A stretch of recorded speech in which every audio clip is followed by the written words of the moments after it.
Bonjour les amis et bienvenue dans une nouvelle vidéo sur l'Olympique lyonnais.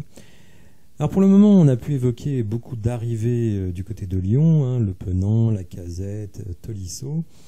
Et évidemment avec un effectif qui dépasse les 30 joueurs, on s'interroge sur les départs. J'avais fait une vidéo de stratégie pour l'Olympique lyonnais sur 3 dossiers, Ryan Cherki, Moussa Dembélé et Lucas Paqueta. Et je pensais que Lucas Paqueta ne resterait pas à l'OL, notamment à cause de l'absence de Coupe d'Europe. Alors aujourd'hui on a une info, alors elle vaut ce qu'elle vaut, mais bon, elle émane quand même d'un site de référence qui s'appelle ESPN, et c'est la version brésilienne d'ESPN qui nous parle un petit peu de Paqueta, et vous allez voir ce que dit ESPN Brésil. Alors c'est une traduction automatique, donc c'est pas parfait, mais on comprend bien l'esprit. Le milieu de terrain a fait l'objet d'un examen minutieux de la part du marché international ces dernières semaines, mais les pourparlers n'ont pas progressé. Le milieu de terrain Lucas Paqueta devrait en effet rester à Lyon la saison prochaine, même après une solide enquête sur le marché international. Alors enquête, je pense que c'est inquiry des demandes en fait. Alors inquiry, je ne sais pas comment on dit en portugais. Selon ESPN Brésil, l'athlète de l'équipe nationale brésilienne a reçu des sondages, donc on va dire des demandes d'équipes telles que le Paris Saint-Germain, Manchester City, Arsenal et Tottenham ces dernières semaines. Malgré l'intérêt de ces clubs, les conversations entre Paqueta et les représentants n'ont pas avancé. Sur ce, le milieu de terrain devrait revenir en France cette semaine après une période de vacances pour débuter la pré-saison avec ses coéquipiers lyonnais. Le rapport pourrait également savoir que, bon alors là on va dire que l'information semble savoir également que Paqueta est complètement adapté avec la France, est à l'aise à Lyon et ne forcera pas le départ. Pour le moment, le contrat du joueur court jusque juin 2025. Donc évidemment, alors on pouvait croire au fait que Paqueta il veut partir, mais si vous avez vu mes vidéos récentes, vous avez vu que Hervé Penaud dans l'équipe avait écrit à 2 reprises au moins que Lucas Paqueta avait demandé un départ de l'OL. Quelqu'un avait publié cette information sur Twitter et Paqueta avait répondu à l'information, ce qui était très surprenant, avec un énorme point d'interrogation du style je comprends pas de quoi on parle, j'ai jamais demandé à partir. Il y a quelque chose qui m'a un petit peu titillé, c'est quand Jean-Michel Aulas a dit lors de la conférence de presse que des joueurs qui avaient demandé à partir quand ils ont vu l'évolution de l'effectif, l'arrivée de Textor et de moyens financiers importants, voulaient initialement partir et finalement seraient plutôt enclins à rester. Donc moi j'ai tout de suite pensé à Paqueta. Je pensais pas que ça désignait Oussem Aouar, ça me paraissait pas du tout dans l'ordre du jour. Ça me paraissait pas non plus être Moussa Dembélé, parce que comme je l'ai expliqué, selon moi Moussa Dembélé a intérêt à rester à l'OL s'il joue. S'il ne joue pas, il a intérêt à partir pour éventuellement accrocher une place dans les 26 pour l'équipe de France.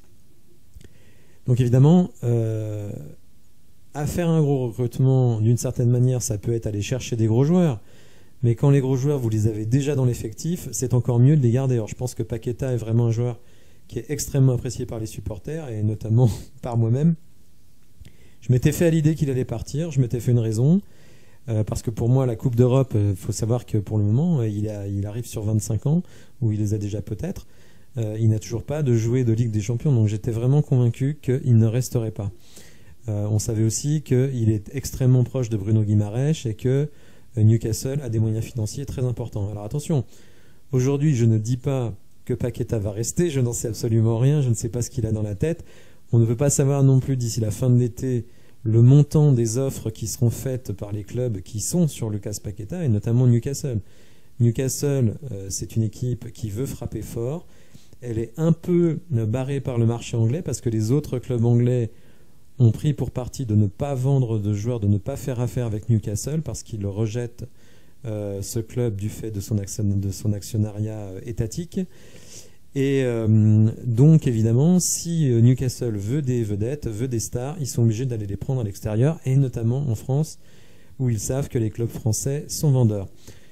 Donc, si les fameux 80 millions, alors les 80 millions n'étaient pas prévus pour être investis intégralement dans le mercato, mais s'ils permettent de donner un gros salaire à Corentin Tolisso sur plusieurs années, s'ils permettent de donner un gros salaire à Alexandre Lacazette et s'ils permettent justement avec ces recrutements de garder Lucas Paqueta, mais je trouve que c'est effectivement une excellente nouvelle. Alors, je reste prudent, mais bon, ce média n'a aucun intérêt, alors moins qu'il soit manipulé par les agents ou par l'Olympique Lyonnais pour dire non, de toute façon Paqueta va rester pour faire augmenter les offres. Bon, ça reste un marché, il ne faut pas se le cacher, mais bon, en tout cas, si Lucas Paqueta reste, effectivement, ce sera très très positif pour l'Olympique Lyonnais.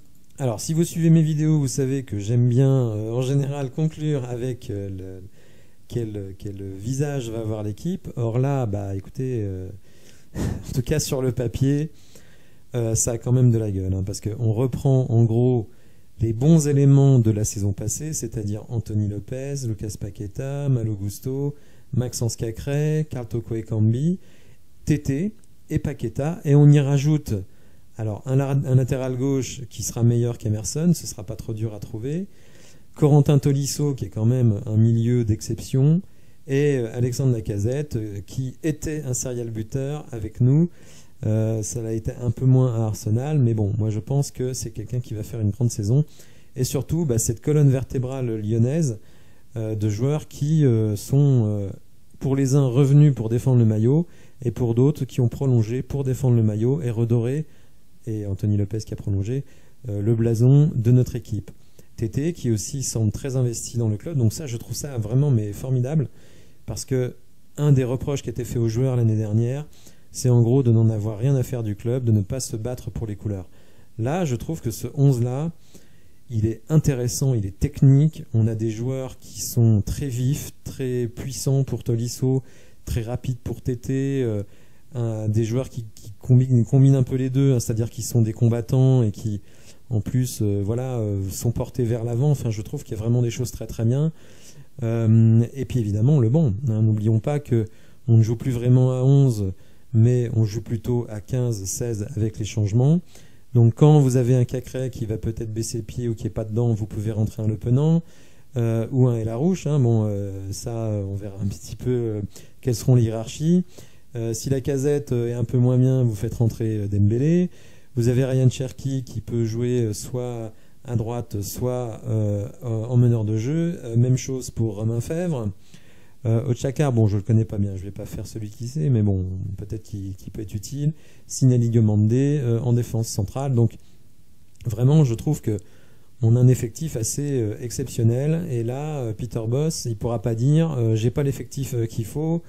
Il n'y aura pas d'excuse pour lui, hein. Bon, comme je vous l'ai déjà dit, pour moi, il a jusqu'à la première trêve internationale pour faire ses preuves. Et si on n'est pas top 3, et je dis toujours top 3 tranquille, pour moi, il ne peut pas rester, c'est pas possible. Voilà, n'hésitez pas à me dire dans les commentaires ce que vous pensez de l'équipe, quel serait votre système de jeu, quel serait votre effectif. Si vous avez aimé la vidéo, n'hésitez pas à la liker, à vous abonner à la chaîne, et je vous dis à bientôt pour de nouvelles infos. Merci, au revoir.